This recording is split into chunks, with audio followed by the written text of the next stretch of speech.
शिवाय। हर हर महादेव। दोस्तों, आप सभी का स्वागत करते हैं सनशाइन विद नीमा में। श्रावण मास के इस सुंदर महीने में आप सभी का बहुत बहुत स्वागत है सनशाइन विद नीमा में। और दोस्तों, आज हम आपके लिए बहुत ही सुंदर वीडियो लेकर आए, बहुत ही महत्वपूर्ण वीडियो लेकर आए जो श्रावण मास के महत्व पर आधारित है। ये तो आप सबको पता ही है कि हर साल सावन का महीना आता है। वैसे तो सावन के महीने पे बहुत सारी कविताएं, शायरी और गीत बने हैं, गीत, लोकगीत, बहुत सारी चीजें हैं जो सावन के ऊपर बने, क्योंकि सावन का महीना है ही इतना अद्भुत, इतना सुंदर कि बस इसके बारे में जितना कहो शब्द कम पड़ जाएंगे। तो दोस्तों, कहा जाता है कि इस महीने भगवान भोलेनाथ की पूजा जो सच्चे मन से करता है, भगवान भोलेनाथ उसकी सभी मनोकामनाएं पूर्ण करते हैं। भगवान भोलेनाथ तो वैसे भी नाम से ही भोले हैं और वो वाकई में सबकी मनोकामनाएं पूर्ण करते हैं। और दोस्तों, कहते हैं कि सावन का महीना जो है वो बहुत ही महत्वपूर्ण होता है। और पूरा सावन का महीना, वैसे हम सभी जानते हैं कि जो सप्ताह में सोमवार का दिन आता है वो भगवान भोलेनाथ को समर्पित है। किंतु ये जो श्रावण मास का अद्भुत ये जो महीना है, इसके सारे दिन भगवान भोलेनाथ और माता पार्वती को समर्पित है। तो कहते हैं कि जो भी व्यक्ति इस महीने में भगवान भोलेनाथ का माता पार्वती सहित सच्चे मन से ध्यान करता है, व्रत करता है, पूजा करता है, तप करता है, उसकी समस्त मनोकामनाएं पूर्ण होती हैं। आपको पता है, श्रावण मास में रामचरितमानस का पाठ सुनना, श्री रामायण जी का पाठ करवाना और रामायण संकीर्तन सुनना बहुत ही ज्यादा महत्वपूर्ण माना गया है। श्रावण का जो महीना है, इसमें माता पार्वती जी ने अत्यंत कठोर तपस्या करके भगवान भोले बाबा को प्रसन्न किया और पति रूप में प्राप्त किया। तो भगवान भोले बाबा के भक्तों, ये जो सावन का महीना है, हिंदू कैलेंडर के हिसाब से ये 5वां महीना है। चैत्र में हिंदू नववर्ष मनाया जाता है। चैत्र के बाद वैशाख, ज्येष्ठ, आषाढ़ और फिर श्रावण। तो ये हिंदी में 5वां महीना है। और ये महीना बहुत ही ज्यादा जप तप के लिए बहुत ही महत्वपूर्ण माना जाता है। आपको पता है, चातुर्मास यानी कि चौमासा, बरसात के 4 महीने होते हैं, उन्हीं में श्रावण मास क्यों आता है? क्यों आता है? कभी कभी सवाल उठता है ना हमारे मन में कि क्यों आता है। श्रावण मास बने श्रवण, सुनना। आप ये देखिए कि सावन का महीना चौमासे में आता है, चतुर्मास में आता है, मतलब बरसात के दिनों में आता है, क्योंकि इस महीने में श्रावण जो शब्द है, इसी से रिलेटेड शब्द है श्रवण, मतलब सुनना। तो इन दोनों का आपस में बहुत घनिष्ठ संबंध है, श्रावण और श्रवण। इस महीने को प्रभु ने हम लोगों के लिए बनाया है कि हम रामचरितमानस जी का पाठ करें, हम जप करें, तप करें, सुंदर सुंदर कथाओं का आयोजन करें या सुने या करवाएं। ये महीना इन सभी चीजों के लिए अत्यंत उपयुक्त माना गया है। आपको पता है दोस्तों, भगवान भोलेनाथ ने मतलब किस तरह से हम लोगों के लिए इतनी अच्छी सुविधा ये प्रदान की है कि पूरा सावन का महीना हम घर में रह के, अपने घर में रह के हम सिर्फ और सिर्फ भगवान का भजन करें। देखिए, ये चातुर्मास है, चौमासे चल रहे हैं, इन 4 महीनों में कोई भी मांगलिक कार्य नहीं किया जाता, वर्जित होता है। मतलब कि शादी ब्याह है ना, मुंडन संस्कार, गृह प्रवेश, सारे जो शुभ कार्य इस तरह के होते सब वर्जित हैं, नहीं किए जाते हैं, ताकि आप अपने घरों में आराम से भगवान की पूजा पाठ कर सकें। और कितनी सुविधाएं दी हैं भगवान ने कि देखिए, बारिश होती है तो आपके कामों में व्यवधान आता है, कोई कार्य ठीक से हो नहीं सकता है। तो बरसात का आनंद लीजिए घर में बैठ के और भगवान का ध्यान कीजिए, पूजा कीजिए, कथा सुनिए, व्रत कीजिए, जाप कीजिए। आप हर समय मानसिक जाप कर सकते, ओम नमः शिवाय, ओम नमः शिवाय, ओम नमः शिवाय। बहुत ही सुंदर मंत्र है भगवान भोलेनाथ के, तो सभी जानते हैं।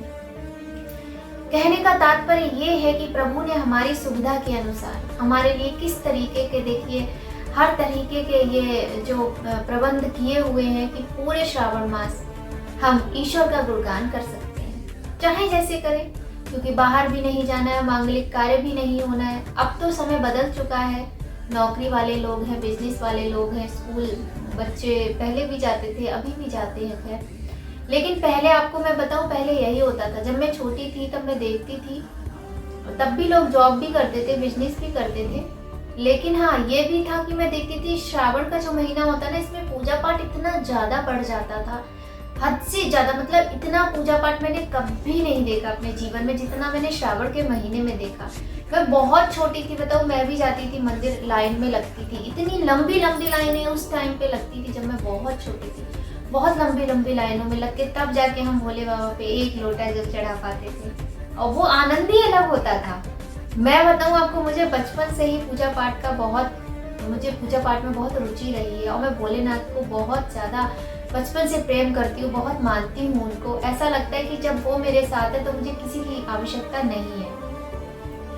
तो दोस्तों, बहुत ही सुंदर व्रत होता है, बहुत ही सुंदर महीना होता है। आपको पता है, बहुत सारे लोग ऐसे हैं जो पूरे श्रावण मास का व्रत करते हैं। मैं नहीं करती हूँ, लेकिन बहुत सारे लोग ऐसे, मेरे घर में मेरी दीदी, मेरी मम्मी, ये लोग पूरे श्रावण मास का व्रत करते थे।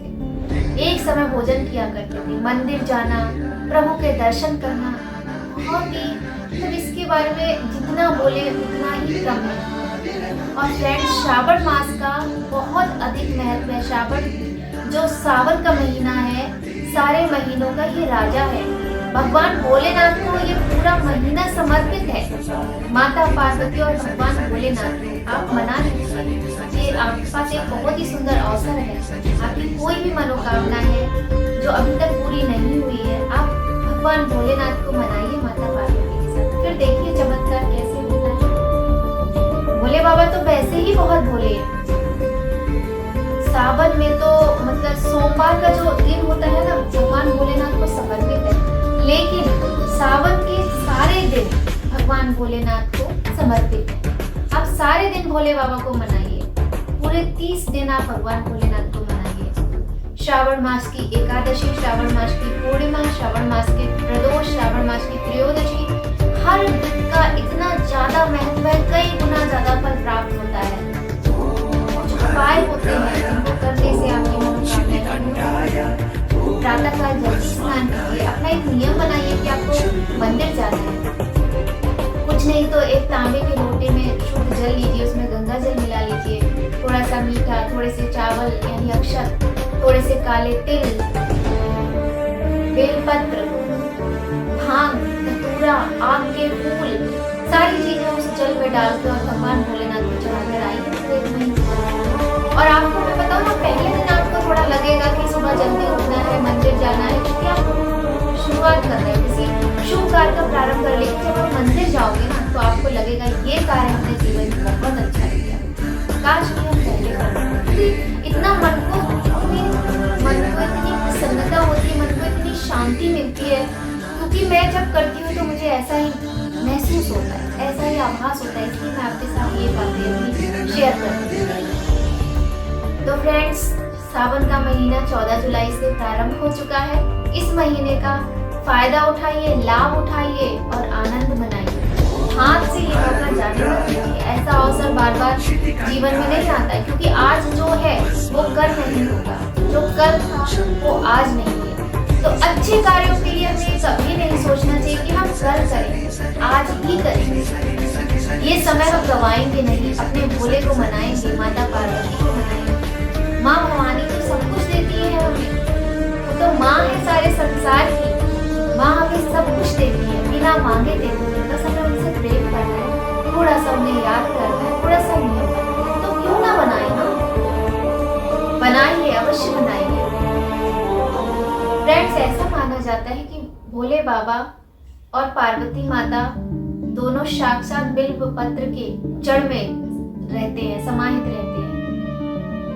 और वो दृष्टि तो हमारे पास है नहीं जो हम उनके इस तरह से दर्शन कर पाए, लेकिन अगर यदि आप भगवान से प्रेम करते हैं, सच्ची आपकी भक्ति है, तो आपके नेत्र बंद होते ही उनके दर्शन आपको अवश्य प्राप्त होंगे। सावन के महीने में लाखों श्रद्धालु ज्योतिर्लिंग के दर्शन करने जाते हैं। काशी विश्वनाथ, त्र्यंबकेश्वर, नासिक में, हरिद्वार, कहाँ कहाँ नहीं जाते हैं। कांवरिये कांवड़ चढ़ाने जाते हैं।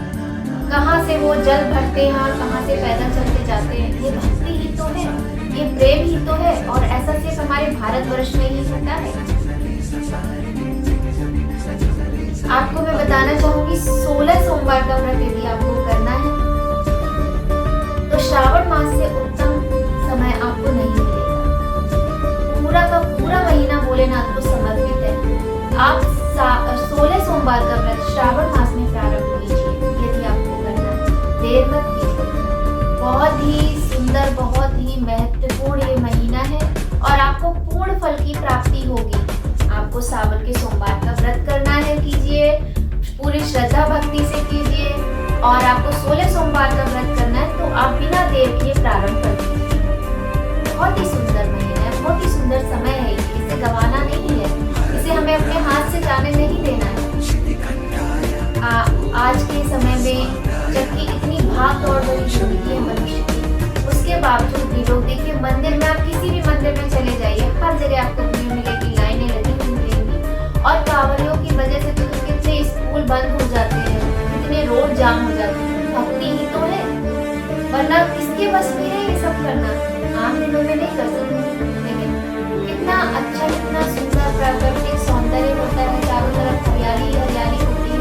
कितना सुंदर ये महीना है, मुझे तो बहुत ही प्रिय है, मेरे भोले बाबा का ही प्रिय महीना है। तो सब लोगों से प्रार्थना है कि सब लोग अपने अपने प्रेम से, अपने अपने तरीके से भोले बाबा को मना लीजिए, माता पार्वती को मना लीजिए, सोमवार का व्रत कीजिए। बहुत ही सुंदर तरीके से सोमवार का व्रत कैसे किया जाता है, यदि किसी को इस व्रत की विधि चाहिए तो मुझे कमेंट बॉक्स में बताएं, मैं आपके लिए एक वीडियो बनाऊंगी।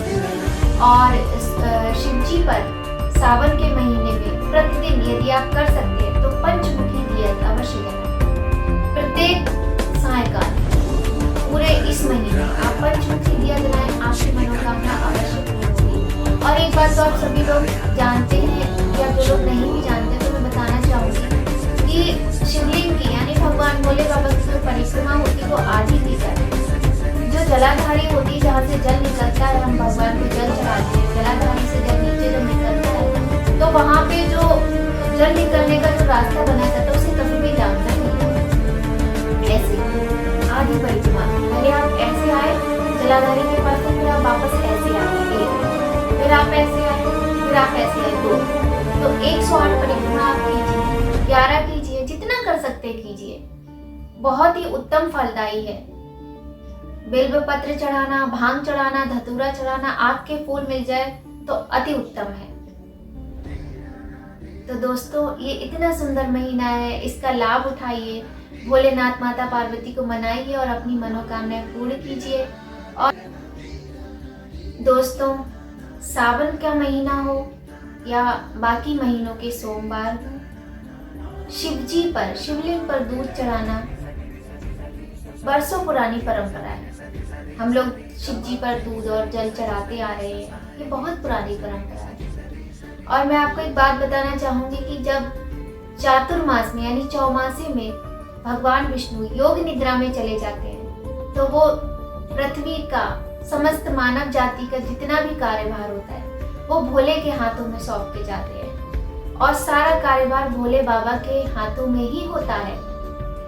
तो दोस्तों, मेरे भोले के भक्तों, सच्चे मन से प्रार्थना कीजिए और मना लीजिए भोले को। भोले तो बहुत भोले हैं, बहुत आसानी से मान जाते हैं ये। तो आप सभी से प्रार्थना है कि श्रावण मास के इस सुंदर महीने में भगवान भोलेनाथ की माता पार्वती के सहित सच्चे मन से पूजा अर्चना कीजिए, उन पर जल चढ़ाइए, दूध चढ़ाइए और अपने मन भावन, मन इच्छित फलों को प्राप्त कीजिए। आशा करते हैं आपको हमारी ये वीडियो पसंद आएगी। अगर आपको पसंद आए तो एक लाइक जरूर कीजिए, और आपको जिस भी तरह की क्वेरी हो तो प्लीज़ कमेंट बॉक्स में बताइए। और हाँ, जो भी पूजन सामग्री आपके पास उपलब्ध है उससे आप भगवान भोलेनाथ की बस मन की भावना सच्ची रखिए, अपनी श्रद्धा सच्ची रखिए, पूजा कीजिए। भगवान भोलेनाथ बहुत जल्दी प्रसन्न होते हैं, सभी की मनोकामनाएं पूर्ण करते हैं। इसी के साथ आज हम अपनी वाणी को विराम देते हैं, अपनी वीडियो को यहीं एंड करते हैं। मिलेंगे आपसे नेक्स्ट बहुत ही सुंदर वीडियो में। हर हर महादेव। ओम नमः शिवाय।